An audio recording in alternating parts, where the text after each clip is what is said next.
Ludwig Wittgenstein, Philosophical Investigations, continued. The theme of the investigations, as I was explaining at the end of part 1, is introduced shortly before the philosophical investigation into the essence of games. And I quote, and this is from number 43, "For a large class of cases, though not all, in which we employ the word meaning, it can be defined thus: the meaning of a word is its use in the language." To understand this critical sentence is to understand the investigations.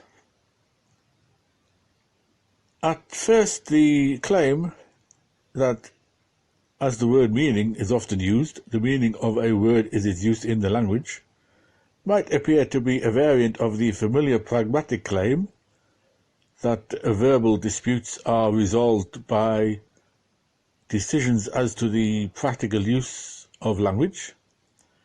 William James considered the question, does the man go around the squirrel, in an imagined situation in which, as the man walks around a tree trunk, the squirrel moves around the tree trunk, keeping the tree between himself or herself, if you can tell the difference, and the man.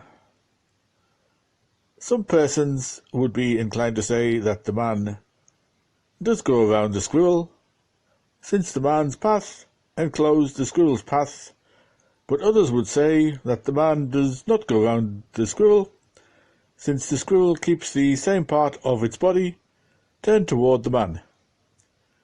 James would settle the issue by deciding how to use the word round.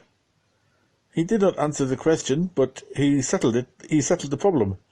He settled it by resolving the issue as a problem.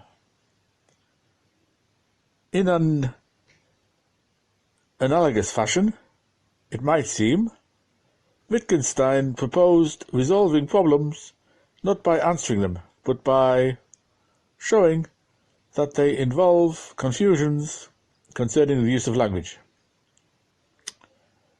But to interpret the meaning is the use in this manner is to fail to understand the function of the sentence in Wittgenstein's remarks. For Wittgenstein is not suggesting that meanings be determined by reference to use, or that meanings be explicated by reference to human attitudes in the use of language. What he suggests is what he says, but he does rather say it rather strangely. The meaning of a word is its use in the language. For anyone who takes the word meaning as if the meaning of a term were an object, or a class of objects, or a property of a class of objects, in other words, something in which a word as a label refers, it is nonsense to say the meaning of a word is its use. If the word man means rational animal, for example, what would be the sense of saying the meaning of the word man, namely rational animal, is its use in the language? That is indeed philosophical gibberish, not to put too fine a point on it. But if now we take the word meaning as it is used to end discourse about the meaning of conduct, the meaning of an act, the meaning of a form of life, then it makes sense, even though it is new sense, since we do not usually talk about the meaning of a word in this sense of the word meaning, to talk about the meaning of a word as being the use of the word in the language. It makes sense if by the use of something we mean what we would mean, more or less, in talking about the purpose of something. To understand a word, then, is much like understanding an act which makes no sense until one notices what the act does and consequently realizes what the act is for, what the purpose of it is, what meaning it has. There is no more difficult demand upon philosophy, accustomed to the sign-referent ways of analysing language, than this demand that philosophers stop thinking of words as names for objects, a conception that has some use only in reference to a primitive language quite different from ours, and start thinking of words as tools that can be used in various ways and can be understood as bringing about certain changes in behaviour or in ways of looking at things. Figurative description of language in a game is meant to stress the fact that the speaking of language is part of an activity or of a form of life. One does something with the use of a word that is much like what one does in making a move in a game, and just as it would be senseless to ask what the move stands for or represents, as if somehow it were a symbol for the victory toward which the player moves, so it is senseless to ask what the word, as used, stands for or represents. Certainly, conventional answers can be given in questions of the latter sort, but conventional answers are not illuminating.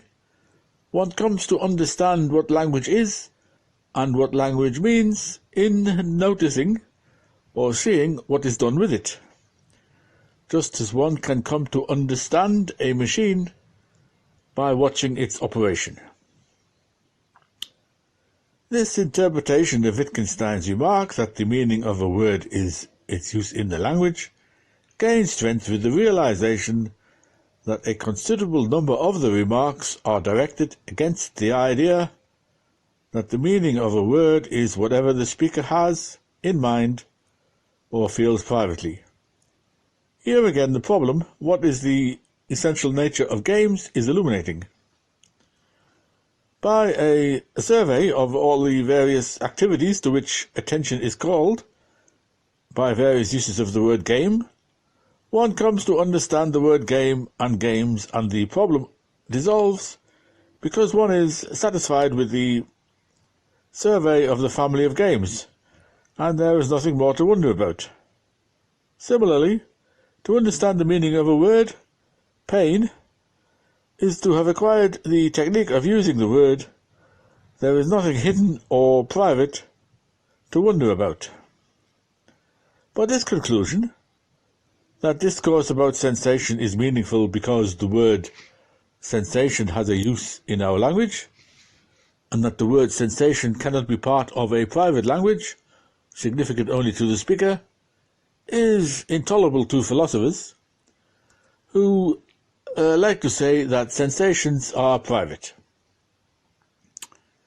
Another person can't have my pain, etc.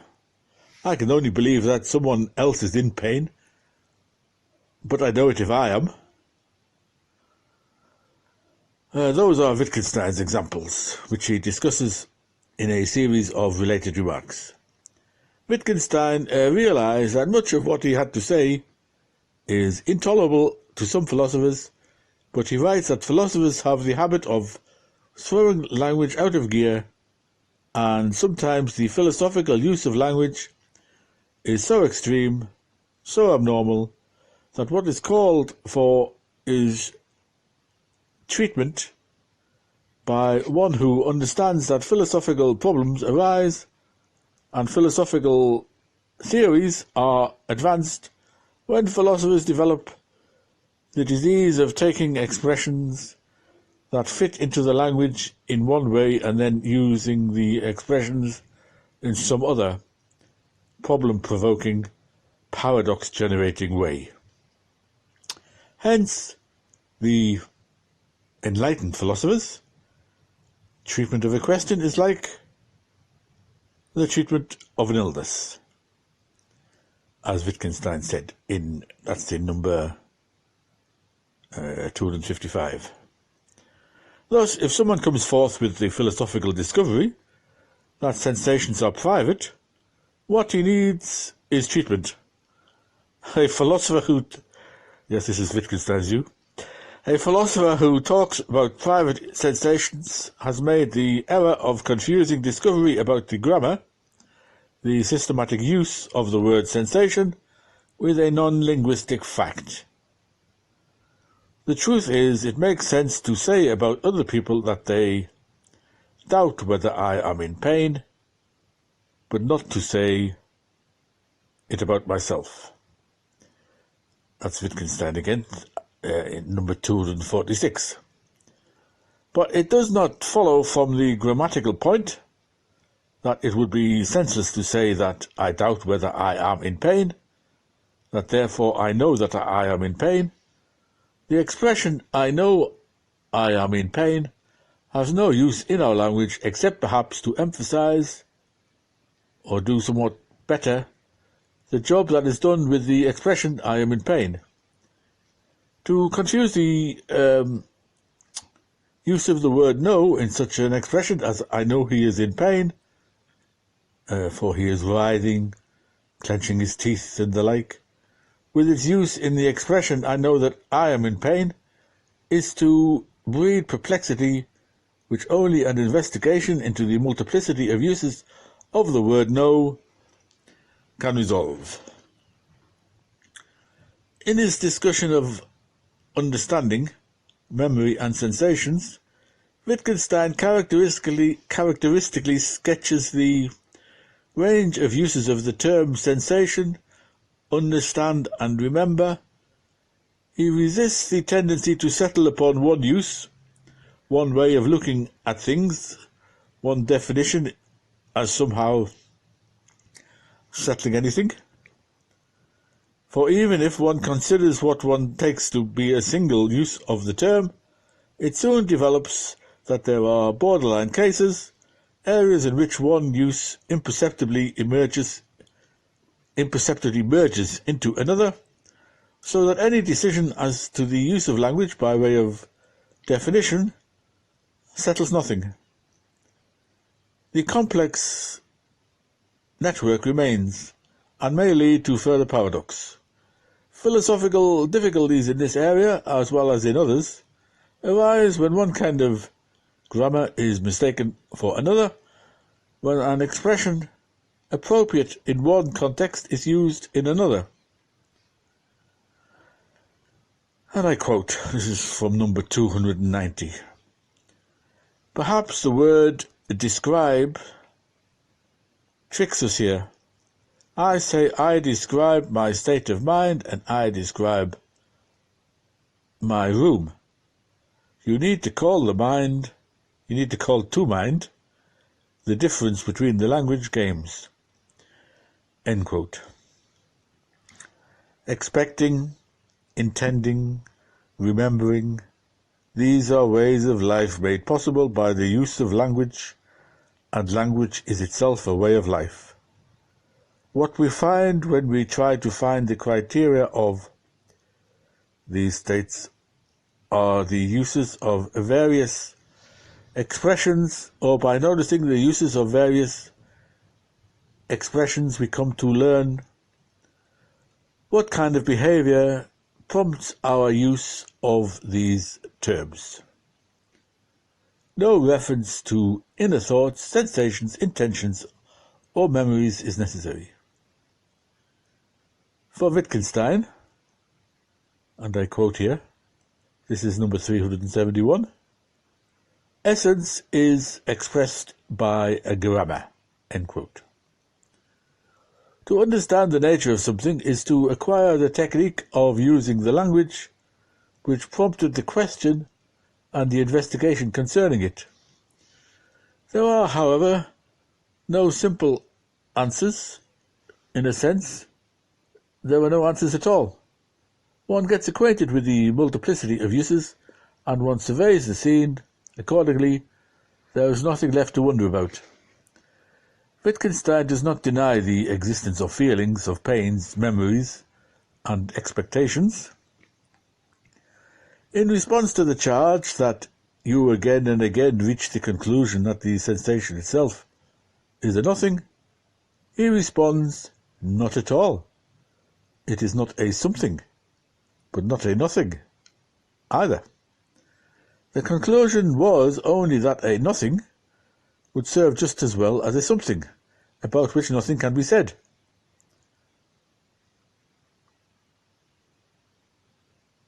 We have only rejected the grammar which tries to force itself on us here.